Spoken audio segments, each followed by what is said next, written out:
भारत में जातिवाद बढ़ा है, घटा नहीं है। लोगों की कुंठित मानसिकता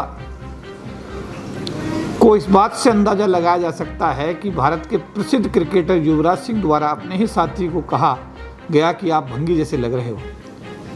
इसका अर्थ निकलता है कि भंगियों की जो ये शब्दावली का प्रयोग किया है, पहले तो संविधान में पहले ही रोक दिया गया है, इस पर रोक लगा दी गई है, ऐसे शब्दों का आप इस्तेमाल नहीं कर सकते।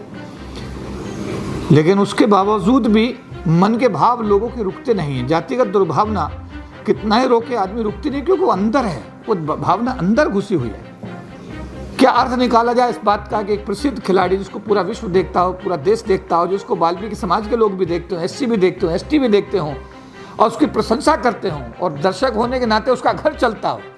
अगर दर्शक ही ना देखें तो क्या उस क्रिकेटर का घर चलेगा?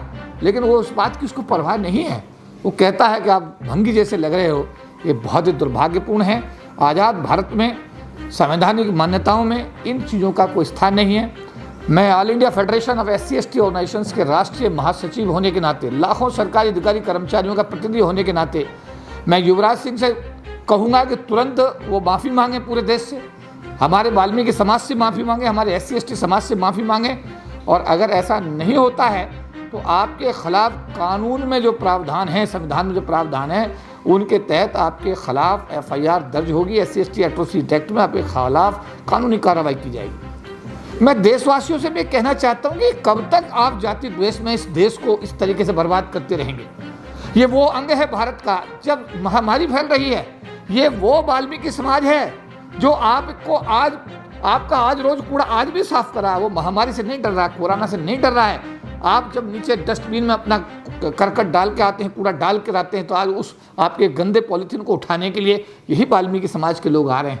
आज भी वो अपनी जिम्मेदारी का कहीं आप दिखाने के लिए जब फूल बरसाते हैं तो लगता है कि शायद सुधार आया है, लेकिन लगता है फूल नकली है। जो आप बरसाते हो फूल नकली नजर आते हैं, हमें तो ऐसा लगता है। इसलिए ज़रूरत इस बात की है कि मानसिकता को सुधारिए। यहाँ में भारत में अमेरिका के अंदर जो आंदोलन चल रहा है, मैं कहना चाहता हूँ, बार बार मैं कहना चाहता हूँ, इस देश का अमन, चैन, सुख समृद्धि सारी की सारी भारत के बहुजन समाज के पेशेंस पर टिकी हुई है जनाब। सुख, समृद्धि, शांति जो हमारा बहुजन समाज है, देखिए कितना बुरा हुआ आज बहुजन समाज के प्रवासी मजदूरों के साथ। लोग सड़कों पर पैदल निकल लिए, उन्होंने बेचारों को बस नहीं मिली, उनको चलने के लिए कोई वाहन नहीं मिला, उनको खाने के लिए रोटी नहीं मिली, ट्रेनों में सैकड़ों लोग मर गए, रेलवे स्टेशनों पर लोग मर गए, लेकिन उन्होंने सरकार के खिलाफ किसी प्रकार की कोई आवाज़ नहीं उठाई, सरकार के खिलाफ कोई आंदोलन नहीं किया। काश ये अमेरिका होता तो मुझे लगता है तो यहाँ तो महायुद्ध हो जाता। आज अमेरिका में एक ऐश्वेत की मौत होती है, वहाँ पर जितने वाइट हैं वो सारे लोग ब्लैक्स के साथ मिलकर के आज संयुक्त रूप से आंदोलन कर रहे हैं। वहाँ की पुलिस ने गोली चलाने से इनकार कर दिया है। अमेरिका के अंदर गृह युद्ध जैसी स्थिति पैदा हो गई है। क्या ये हालात भारत के अंदर अगर पैदा होंगे तो ये भारत के हक में जाएगा? आज अमेरिका में एक नया, मैं कहूँगा कि उदाहरण पूरे विश्व के सामने पेश किया गया है कि जब कोई ऐश्वेत यानी ब्लैक को पुलिस मार देती है और उसको लेकर के जब आंदोलन होता है तो पूरे अमेरिका के जो ब्लैक्स है उनके समर्थन में जो वहाँ का वाइट है, जो गोरा है, वो आज उनके साथ आंदोलन में खड़ा हुआ है। क्या ऐसी कल्पना हम भारत में भी कर सकते हैं? क्या भारत के तथाकथित सवर्ण जाति के लोग गरीब लोगों के साथ, कमज़ोर लोगों के साथ जो अत्याचार है उनमें साथ आने की पहल करेंगे? निश्चित रूप से अगर ये परिवर्तन भारत में होगा तो एक सबल राष्ट्र की कल्पना की जा सकती है। एक भाईचारा बढ़ेगा, एक दूसरे के प्रति विश्वास बढ़ेगा। और हम अगर ये अमेरिका के पैटर्न को जो अमेरिका में किया गया है कि सभी ऐश्वेतों के साथ मिलकर के आज सड़क पर हैं, आज पूरा अमेरिका कह सकते हैं कि आज बिल्कुल आज पूरा आंदोलनरत है पूरा का पूरा देश। कितनी बड़ी मिसाल पैदा की है वहाँ के वाइट्स ने कि आज वो ब्लैक्स के साथ मिलकर के उस आंदोलन का हिस्सा बने। तो मैं कहूँगा भारत के लोगों से कि जो लोग आप अत्याचार करते हैं SC/STs के साथ, OBCs के साथ, बहुजन समाज के लोगों के साथ, माइनॉरिटीज़ के साथ, गरीबों के साथ, कमज़ोरों के साथ, आप उस पर विचार करिए, आप उसे रोकिए। ये वो लोग हैं जो आपके साथ में मिलकर के दिन रात काम करते हैं तो उन्हीं के बारे में आपकी सोच अच्छी नहीं है। मेरा कहना है यह है कि क्या अमेरिका के तरह भारत के तथाकथित सवर्ण जाति के लोग, संपन्न लोग, साधन लोग, मालदार लोग क्या गरीबों के दुख में हिस्सेदार बनेंगे? अगर ऐसा होगा तो मैं निश्चित रूप से कह सकता हूं कि एक बहुत ही शुद्ध राष्ट्र की स्थापना होगी, भारत एक सबल राष्ट्र बनकर निकलेगा और देश में भाईचारा बढ़ेगा, देश का विकास होगा। तो मैं इसी अनुरोध के साथ में कि आप सब लोग भारतवासी इस पर विचार करें और एक दूसरे के साथ भाईचारा बढ़ाने की कोशिश करें। मैं शासकों से निवेदन करता हूं जो लोग सरकार को चला रहे हैं, आप देखिए इन हालातों को बनने से रोकिए। गरीब बहुजन समाज के आंसू पूछने के लिए कोई ठोस एजेंडा तैयार करिए। आप लोग गरीबों के बीच में जाइए, उनकी बात सुनिए, उनको अपना बनाने की कोशिश करिए, उनके दुख के आप हिस्सेदार बनिए।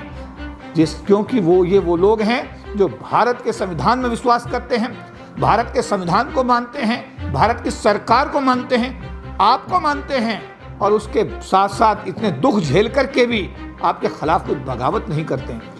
तो क्यों इस समाज के लोगों के हितों को साधने की जिम्मेदारी क्या भारत के शासन अध्यक्ष के हाथ में नहीं है? क्या आपकी जिम्मेदारी में नहीं आता? भारत सरकार की जिम्मेदारी में नहीं आता?